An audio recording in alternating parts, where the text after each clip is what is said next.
Hello and welcome to OffScript. My name is Josh. I am CTO at Genio, an edtech company based in Leeds. And I'm joined by James, who runs a consultancy based in Leeds too. So, James, do you want to say hi? Hi, yep, I run Parallax in Leeds, and today we're joined by Tim Lewis, who has been working in the industry for many years, a real focus on sport, and he's very excited to tell us about his new venture. So, yeah, Tim, if you want to just let us know a little bit about what you've been up to and where you're going next. Yeah, great. Hi, thanks both. I'm Tim. I'm CTO at Zygens. We're pretty new, sort of agentic AI consultancy based in Leeds. I've been in the tech world for a long time. More years than I care to mention, really. But I've grown up a geek. Always loved computers, love coding, developer at heart. Sort of jumping into the new pool of AI is super exciting. Really enjoying it so far. Yeah, it's great. Awesome. I'm really excited for this conversation because when we're sort of chatting before we hit record, it's a really interesting space for agencies, for consultancies at the moment. There's been a lot of sort of Leeds-based news around sort of huge shifts in the industry that we're seeing. And obviously James also runs one, so I get the sort of inside info on that too. I thought it'd be a good topic to talk through, just, so your career history, what led you to the sort of current venture you're at now. And we can sort of make some observations along the way around how AI is really changing that, right? For sure. Yeah. I guess, sort of when I start learn how to code on the ZX Spectrum, which I think will probably age me, puts me certainly in a bracket, right? When I was sort of 8, 9, something like that. I just loved it. I loved it. I was bought this computer by my parents who'd probably couldn't afford it properly at the time, but I was so kind of like, I really want it. I was told I was only allowed it if I didn't spend all my time playing games on it. So, I kind of okay, let's figure out how these things work. And it kind of went from there. So that's kind of like the very basic entry, and I loved it. And it turned out I was fairly good at this problem solving thing and the sort of logic stuff, certainly up to a point. I kind of lucky, I guess. I've kind of been on that kind of sort of edge of the wave through a bunch of stuff all through my life. I've always kind of really I've enjoyed like helping other people get there as well. And went to uni, did a degree in computer science. I'm kind of one of these few people who are actually doing a job that's related to the degree they did. Most people like me don't, but maybe I'm just one dimensional. I don't know. But funnily enough, we were talking about this earlier. My co-founders at Zygens, we were just chatting this morning. I just happened to just drop in that my dissertation for my degree was the ethical or moral implications of artificial intelligence, which I wrote back in '95. Nice. And this is like, why are you not talking about this, Tim? I was like, it literally just dropped into my head now. So, I was kind of into that back then, but I did not imagine for one moment that we'd be where we are now back then. So yeah, I mean, did that, did my degree, straight out of uni into a job at a digital media agency back in the sort of mid to late 90s, .com boom, then very much bust.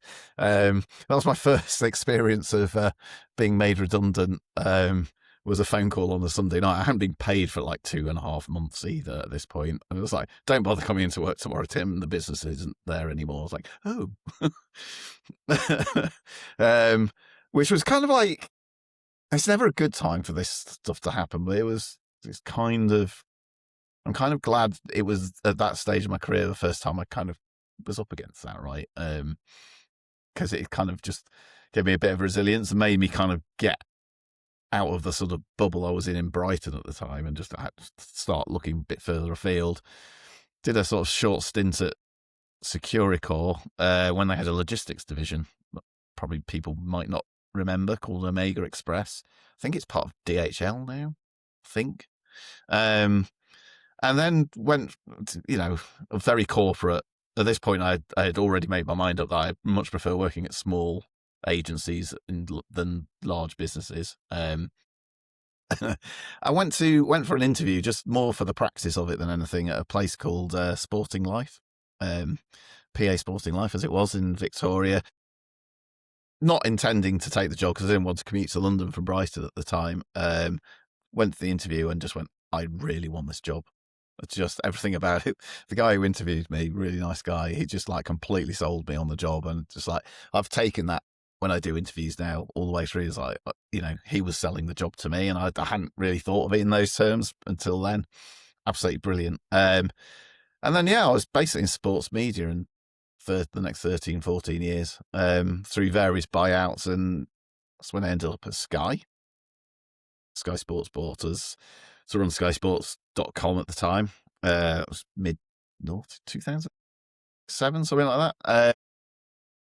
And then sort of through that period until I sort of left Sky in 2013, was starting to be a thing, and agile was starting the kind of the very beginnings of that was starting to, and with sort of very varied success with the rollout of that across various places.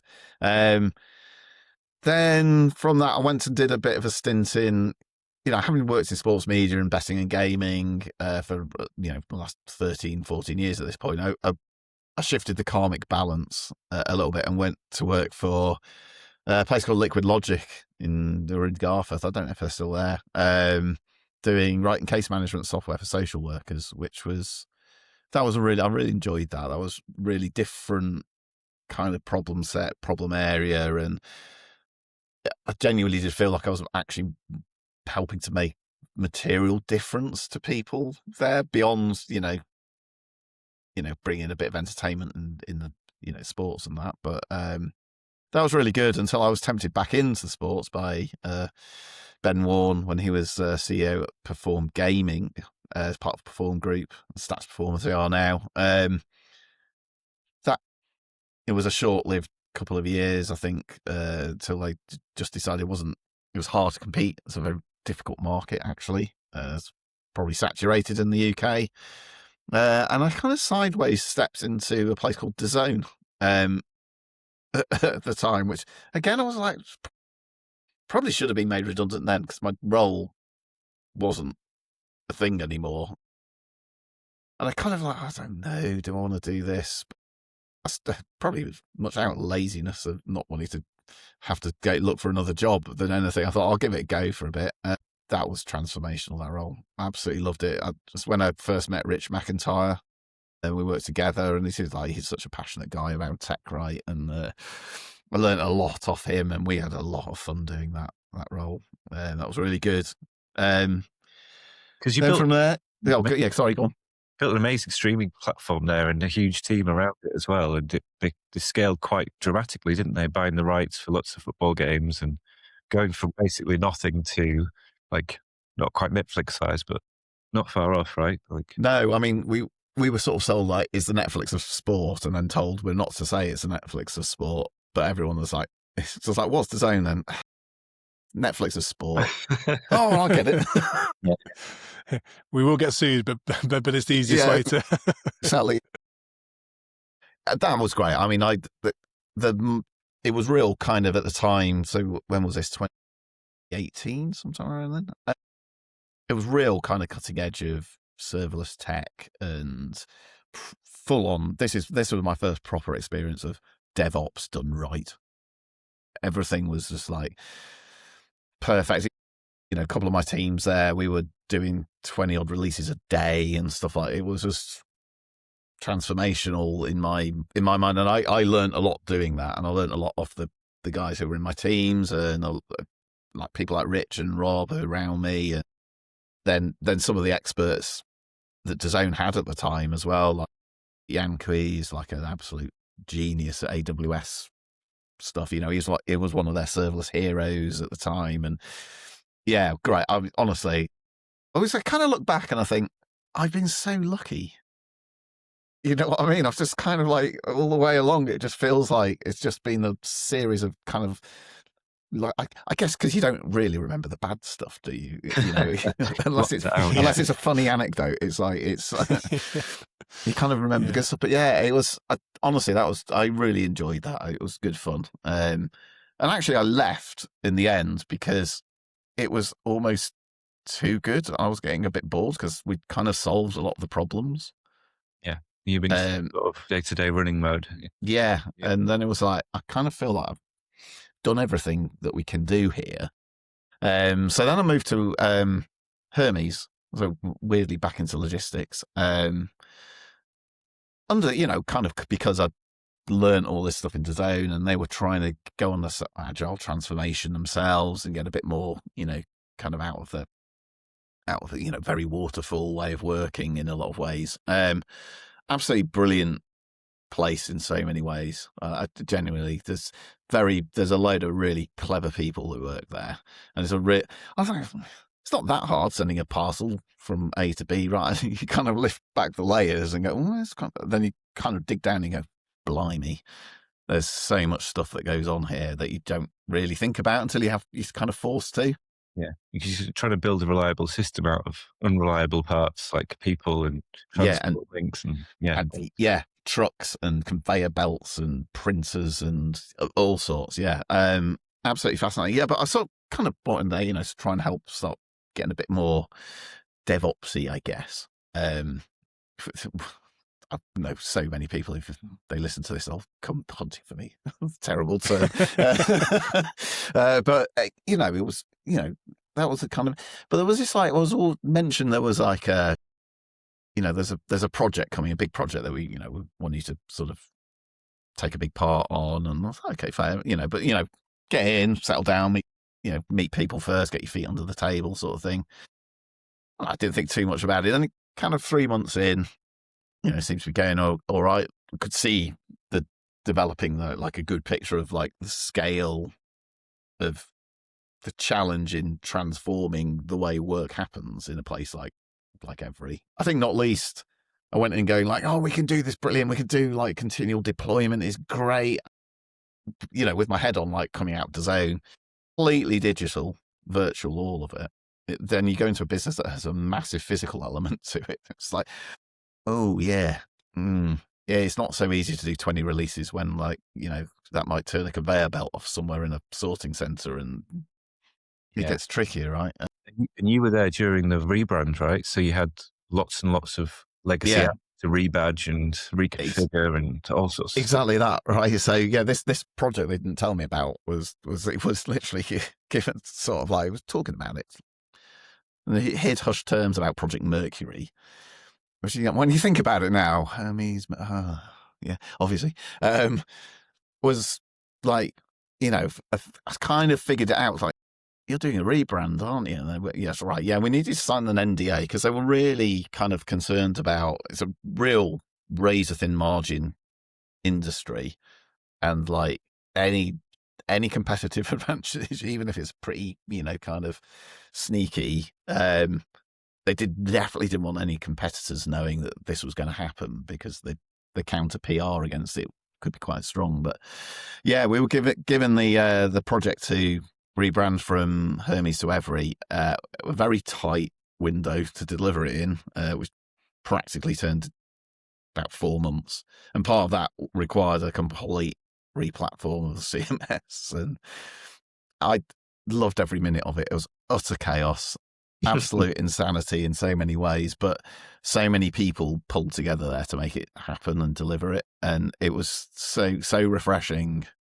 When we hit the go live date, press the button at midnight, and have like closed our eyes, crossed our fingers, instinctively looks, and it was there in the new branding. I was like, yes. Nice. There was a lot of tears and sweat and went into that, but I still look back on it really fondly, because it was. We did so much good work in such a small amount of time with some very, very talented people, and I learned a lot doing that as well. That was a really good learning experience. Then moved on from Every, did a quick stint at a place called Blexa, which are a affiliate marketing business for online casinos. It was a fully remote role. It turns out I really don't like working fully remote. I thought I would. I thought it'd be great, and it really was terrible for my mental health. I went through, I basically hit burnout actually, which is not a great place to be. Highly recommend don't burn out anyone listening. Just if you can recognize the signs before it happens, definitely don't do it. It's not a nice place to be. But again, it gave me a little bit of time to reflect and, sort of bit of an introspective. And I felt so much better after taking I took about 4 months out of doing anything, and then joined Planet Sport as CTO, sort of back into the sports world again, with a load of the old colleagues that I was working with back in the early noughties at Sporting Life and that. So it was like it was almost like a coming home. It felt like just a family reunion almost. So started working again with Andy, who's now CMO at Zygens with me. We've kept in touch all through the years, good mates and that. And some of the editorial staff were still there. Oh, So wow. because they love the work they do, and it was just it was a lot easier going into a place like that, and where you already know half the people. You're not trying to sort of get to know everyone from fresh, which is really hard when you go into a new job, right? And I think I'm glad I had that opportunity as a CTO, where I didn't have to learn everything and everyone. Now that made it easy. Sadly, the Google algo hit last summer, which with the business model is based on kind of eyeballs on page advertising revenue. So now summarizes it at the top as well, which is a double whammy, right? So. Yeah, exactly. With AI search, it is a double whammy. So the business is forced to contract. So they kind of contracted just back to their core function, which is editorial content. Completely understandable, right? And you have to do what you have to do to make sure the business continues. So made redundant. Again, everyone said, "Oh, I'm really sorry to hear that." So I actually don't be, because at this point we're already starting to see AI and agentic AI is the place to be. It's really super exciting. We can see what's coming, right? The LLMs started getting really capable. You say this is so exciting, and again, just dumb luck in a lot of ways. Xandra kind of caught wind of the fact that we were, looking like we're going to get made redundant, and she's like, doing this great thing. I was like, it's brilliant, and it's just flying, and I need you. And I was like, well, okay, brilliant. It's great. Obviously named Xandra through the lead scene, really get on with her. Our COO, Charlie, who I'd met at a couple of tech events before, and I was like, oh, that's someone I get on. We sort of vibe, kind of get on really well. When this all was, proposed was back in October, I was just like, yeah, this is a no-brainer, really. It's just like, I'm never going to get this opportunity, not like this, to kind of really get in at a sort of founder level and do a thing on the tech that seems to be shooting and be right at the front of it. It's just like, honestly, it'd be so stupid if I didn't go, yes. It's exciting, isn't it? Because you mentioned, you've been through lots of transitions, organizations with real heavy focus on DevOps. You've done a big rebrand projects with organizations that need lots of pulling together. How are you going to sort of draw on that in Zygens? What do you think is going to set you up in good stead for this new wave of tech, basically? Yeah, it's a really good question. I've kind of been pondering this stuff myself as well. It's like, how does this stuff map to the new world? Because it's moving really quick, right? It's just the rate of change is phenomenal. It's like you're almost like holding on for dear life as you're going on this kind of crazy ride. Just massive adrenaline, and I'm loving it, absolutely loving it. But ultimately, though, good engineering is good engineering. Good process, good delivery process, good operational process is good operational process. It doesn't really change that much. I mean, the details, sure, the fine details of implementation, maybe. But if you've got good, processes in terms of how you kind of go from an ideation point to, to design to writing the thing to delivery, that still stands. And, good organizational practice, like are we all pulling together? Are we all aligned behind the same, strategies and company goals? Does everyone know what those are for a start? All this kind of, I don't want to say it's obvious because it's only obvious when you kind of know it, but it just feels like you do that, you're going to be in a good place. It doesn't matter so much what the tools are, I guess. I think this is a really interesting thing you're seeing with senior engineers that are really like a lot more comfortable with this pace of change and this tech in general. I think it's due to the fact that, as you said, like good engineering is good engineering, right? And you can spot what you're looking for and what you're trying to build, basically. I also love that you said how during your career you've sort of met amazing people that have like demonstrated how to build certain parts of this stack properly. And it's funny, I started with someone, almost 20 years ago, and he's now working with James. And it's like, he taught me how to do Ruby. And I'm like, that's really cool. I remember him forever. And I like the fact that you're saying how like, you go to the interview not really wanting the job, but then you sort of found out you actually really, really did want it. And I think that's such a good mentality to go in with, which is like, I don't need this. I'm just interested. I'm curious to see what I'm vetting them almost as much as they're vetting me. Right. Yeah. Honestly, I took that. I've done sort of used that all through my, as soon when I got to management, started interviewing people. I always remembered that interview as like, actually, this is about selling the business or what I want the role to be to the candidate, and putting the candidate at ease. So you get the best out of, because you've got a limited window to talk to people, right? And you might have a list of, 20, 30 candidates you need to get through at times. You want to get the best out of them in that window. It's not a precise science, right? But you put people at ease. Yeah. You just get the best out of them. It's a precious situation as well, isn't it? Like being interviewed. It's not nice. And a lot of it goes on gut feel and instinct for me. And I think even like there's a big wave of everyone wanting to do tech tests, and like it kind of is really tricky at the moment because like, what do you do? Let them use AI, and then you can see people sort of struggle with that as well because they're then trying to like read loads of output that's come out of the AI, and it's like very, very difficult. Like I kind of like the AI is a tool, right, that is available for people. So I'm just thinking, if you want to use AI, sure, it's the problem solving process that I'm looking for in people, right? So if the tool's there and available, why shouldn't people use that in an interview setting? It's always when we did tech tests at DAZN actually, because I feel like Abe Simpson now, so as was the fashion at the time. But we said like, and then we did like a sort of coding challenge in the sort of formal final interview. But it was just like, you have the internet, you have people in the room you can talk to about this stuff, and that was more seeing how people went at a problem and how they interacted with a partner or a pair or a team to solve a problem, more than can someone remember this obscure algorithm off the top of it? No, I know I can't. So, why should I expect anyone else to? Absolutely. Do you think AI might actually increase the importance of that face-to-face communication in all kinds of settings? Like, I mean, what you're doing at Zygens now is a lot of like in-person, like problem solving, figuring out like the edges of things, right? Exactly that. Yeah. The way we're kind of pitching it at the moment is, we want to go in at a strategic level and see where within a business, how a business is operating, where all the actual pains and gains are.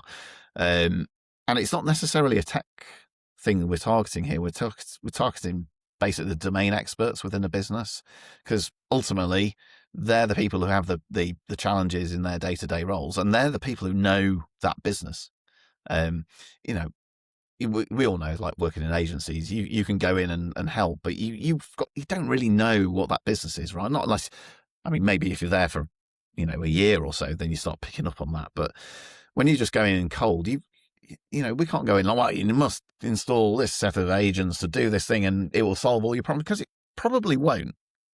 Yeah. It's all about like understanding where people's actual the people who do the work in the business, in the organization, where are they having challenges, and are there things there that we can get, pretty safe, quick wins, sort of low risk, high value work. And you'll be surprised how much of that there is in places where you can deliver value really quick, actually fairly low, fairly to low to no risk at all. Because, I'm sure you must be hearing this as well. Like, people are very concerned about, is AI going to take my job? Is like AI safe? Is it going to send all my customer data up to the cloud? Is it going to delete all my Git repos and databases? You hear and people genuinely are concerned about this, and kind of rightly so, because, in the wrong hands, you can do a massive amount of damage with this stuff, but it doesn't have to be the risky stuff. Even small, simple stuff you can make massive gains with. Yeah, it might be worth, I guess, sort of talking a bit about the pitch for Zygens, which is agentic AI delivery, and sort of what do you mean by that, and how do you, sort of what the core sort of services, how does it come together? Yeah.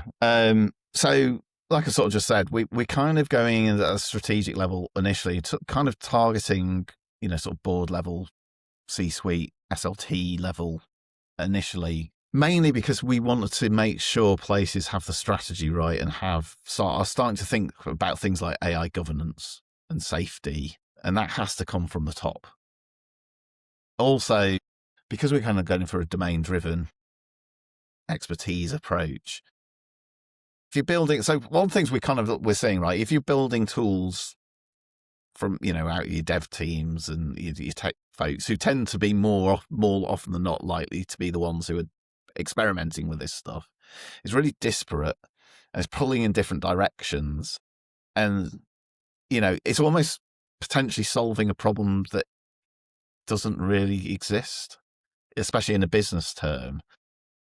And then, you see those sort of individuals trying to then sell it up the ladder internally, they get no traction, no buy-in, because it doesn't align to anything. So we're trying to go from the top level to get, like, where's a senior buy-in for this stuff, and can we align strategically before we do anything else? So what we do through the process, and initial processes, give organizations prioritized, scored roadmap of potential work that could be done. From usually, more often than not, it will be the internal, safe, very low risk applications, but will still bring massive amounts of value. People can save people, hours a week, and that, and if that's across a team of say 20. Build that up over half a year, that starts making a huge impact. And it's because it's internal process stuff, it's much less risky. And again, the people in the business understand what that is. So that's what we kind of try to get people to, enabling organizations to do this and understand where they're at, and, kind of upskilling the team that are doing the work to be able to start going, actually, I've got an idea for an agent. It could do this. And, starting to introduce people to, sometimes it might not be the real, like, right in the guts of it, kind of, lang chain and all this stuff. It's just like, well, here's Copilot, and here's how you can hook it into some of the Microsoft world that you live in, see what it can do. And this is transformational for people. Yeah. Already. So, and that's what we're trying to do. We're trying to kind of like bring everyone along, like raise everyone up. Yeah. Because that, you supercharge individuals, and your organization's going to be supercharged. Yeah, I mean, it's all about not really making that assumption of where people are at in their journey of adoption, Exactly. right? And I think it's, as you said, it's that sort of experience of years and years of doing this stuff without AI also helps you understand where those efficiencies are most effective, right? Yeah, 100%. And, being perfectly honest, we hope that they'll re-engage, when they get to the next level, and we can start advising on, on potentially delivery and how you productionize this stuff. And then you're getting into things like, is it properly guardrailed? If you run all your evaluations correctly, how are you feeling? How are you going to keep on top of this stuff, right? I always like to sort of, kind of an analogy is, if you write an agent or a set of agents that are doing work, it's like having, your team, your human team do it.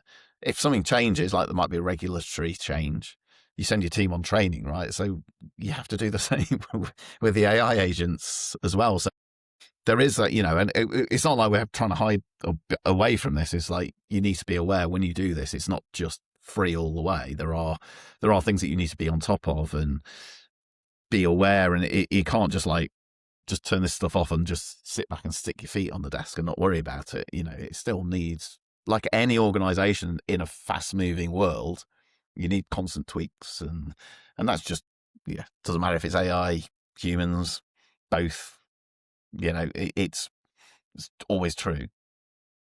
Yeah, definitely. Guardrails as well that need to go in place. How do you do it safely? How do you measure that it's doing the right thing? Which is going to be super difficult. Yeah. Funnily enough, it's a question that comes up a fair amount, which is actually kind of heartening. Like when we've talked to clients, we are getting that, like, how do we make it safe? What about these? I've heard these things. And so people are aware of some of the challenges, which is, I think, great. I'd be really worried if we go like, yeah, brilliant, let's turn it on and automate everything without thinking about it. Is like an incredibly risky thing to do, I would say. We try and steer people away from doing that sort of stuff. Because ultimately we want to make sure people get value out of our service. That's ultimately what, we're there to provide service, and we want it to be valuable and people to get as much out of it as they can. And guardrails, yeah. And it's amazing how kind of simple it can be initially. There's guardrails like sample recently, actually. We're talking about, what are guardrails? It's like, it's can just be as part of your prompts. But there's also things like, actually, let's just restrict output formats, for example. Like if you want an answer from a model, as you're probably well aware, you come out in any sort of format unless you start constraining how it does it. But it's like, actually, no, I need it like this. It's got to follow this JSON schema, say. And that's a guardrail right there. Because like it, if it's starting to hallucinate extra fields or whatever, then you pick that up just in a natural sort of what I would call just a standard process pipeline, right? I mean, it's hard to say do this one thing all the time because every single problem has its own set of guardrails you need to do. But I think just that ability to tell people, like, just tell it what you want, tell it what you don't want, is actually, you're a long way there already. And we then touch on things like prompt injection and how to guard against that. And yeah, I mean, it's hard to give a single definitive answer because like every problem set has its own constraints. But again, this is why we want to start at the low risk stuff. So organizational maturity and confidence in this as a technology builds before they start tackling stuff that could be slightly riskier. Makes total sense. Yeah. Nice. I was just going to sort of draw us to the changes in consultancy models, or the changes in how you run this business in relation to previous ones. And this is something me and James have talked about quite a lot in terms of how we've had to sort of shift with the demands of how that service sort of based industry's changed, right? What's the sort of biggest shifts you're seeing in this sort of new age of consultancies? It feels like the small consultancies are far more capable and able of moving with all the changes that are happening. And I think, there's lots of small boutique, shall we say, consultancies in and around the Leeds area, and obviously beyond, but, sticking with what I know. And that's really powerful because they're all small enough to be, kind of agile, nimble, however you want to put it, to deal with and, help customers tackle the problems they have. And so when you start getting bigger into the real big consultancies, I think it's a lot hard. It's like the oil, it's like the small boat oil tanker analogy, isn't it? The big ships are really hard to turn around and change. I think one thing I am seeing, and again, it was probably anecdotal to be fair, just to my own experience, but there seems to be less of a sort of restriction from larger organizations using small agencies. And it feels like, I don't have any data to back this up. It's just like, kind of what anecdotally what I'm kind of seeing and feeling is because it's, especially around the AI stuff, because it's so new and there aren't really, no one's real proper, unless you're working at one of the foundation models, no one's an actual expert, not an expert. You know, I know it's a bit weird saying that as a, as a consultancy, but it's moving so fast and there's new stuff every week. And it's like, you know, our power is just being able to immerse ourselves in it and learn and help guide, and then layering in all that sort of experience of how you do this and, you know, do delivery and operations in a safe manner. You know, you kind of just layer that up. But yeah, I mean, we've already got some really like big, you know, like big sort of top 50 listed companies working with us, which, you know, had you asked me that I'd be doing this as a 4-person startup like a couple of years ago with like, you know, businesses are just like eye-watering, like, you know, kind of revenue figures, I'd probably laugh at you. And yet here we are. And I think the reason that's happening is because we've seen the opportunity and we've kind of like, actually, we know how to layer this into organizations because we've seen organizations do it well and we've seen organizations do it badly. Not necessarily, you know, just in terms of delivering fast-moving tech stuff. And it was just like the message that, you know, we're trying to go like, we want to hit the strategy right first, get you all aligned, actually resonates. And, you know, so yeah, and it's great. It's honestly, I have to keep pinching myself though. This is what I'm doing now. It's like absolutely loving it. Yeah. I think it's sort of funny because I think that, you know, you're right about the agility of smaller teams being able to sort of pivot on this tech a lot quicker. But also I think there's a real chance to provide that expert or close to expert value once again, instead of just providing, you know, bums on seats or resourcing solutions. It's really about that understanding the tech, where it's going and how you can apply it to businesses, which is arguably what consultancies should be doing, right? Yeah, 100%. Absolutely. Yeah, I absolutely, really genuinely believe that. I think, you know, we have the ability to bring people on a journey. This tech's amazing. It's just amazing, and it should be for everyone. Everyone should be able to access this and use it and benefit from it. You know, we all believe this as the founders in Zygens, you know, quite passionately so.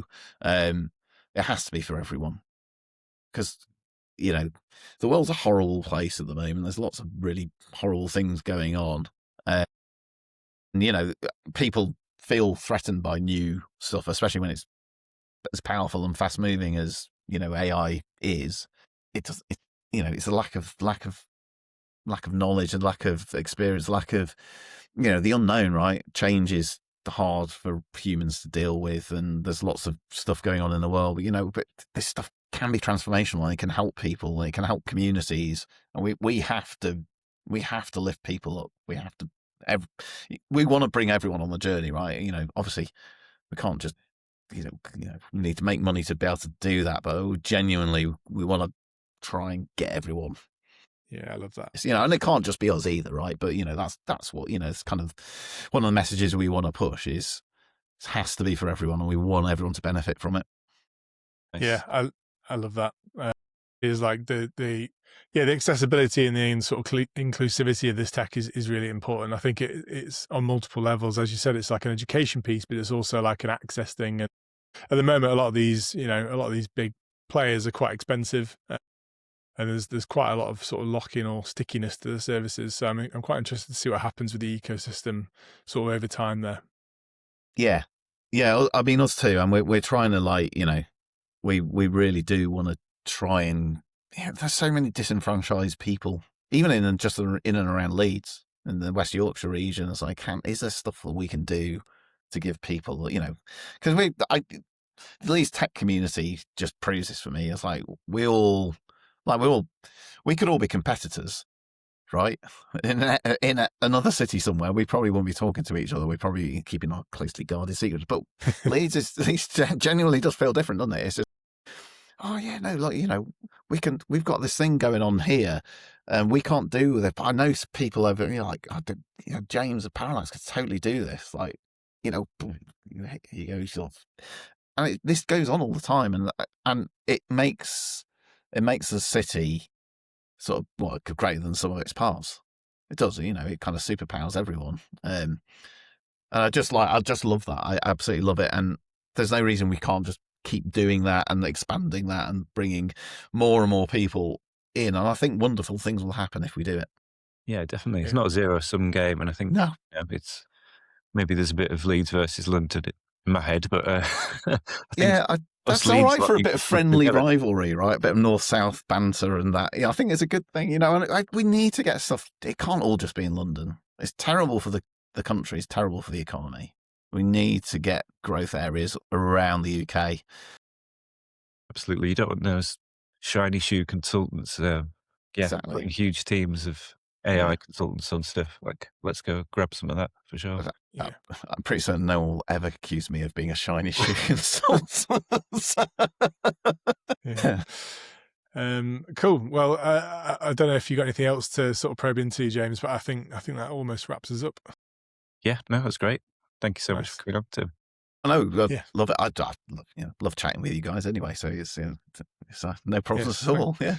Thank you, Tim. Yeah, well, I mean, yeah, good luck with Zygens as well. It sounds like an Thank you very amazing much. sort of proposition. I'm really excited to see what you do in Leeds, and yeah, we're fully behind you. So yeah, good luck with Brilliant. it all. Yeah, and, appreciate we'll keep it. tabs.